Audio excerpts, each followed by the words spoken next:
apporté une dalle mangeuse de pollution. Ouais. Vous avez introduit dans le musée un parpaing un peu spécial. Je pensais pas que ça passerait le contrôle de sécurité, mais finalement ça va. Effectivement, c'est-à-dire que demain, eh bien peut-être que nos routes, que nos trottoirs, que nos parkings avaleront la pollution et nous permettront de mieux respirer. C'est le principe de cette dalle.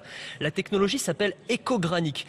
Ça fonctionne un petit peu comme la photosynthèse des plantes. Les plantes, quand il y a de la lumière, elles absorbent du CO2, elles recrachent de l'oxygène. Là, c'est la même chose. Cette dalle, quand il y a du soleil, elle va absorber les éléments polluants, les particules fines, les oxydes d'azote, et elle va recracher ces éléments polluants sous forme de sel et d'eau, donc des éléments parfaitement inoffensifs. C'est un phénomène qu'on appelle la photocatalyse. Donc c'est extraordinaire, Gilles Boeuf. Ah, tout à fait. Si ça marche, c'est génial. C'est une molécule. Alors c'est testé en ce moment. C'est testé à Marseille, par exemple, à certains arrêts de bus, à Tarbes, dans des écoles, et on se rend compte, quand on les teste, que au niveau à 1,50 m du sol, eh bien, on supprime 80% de la pollution que l'on respire avec ce genre de technologie. Vous vous rendez compte? Consortium européen. Ouais.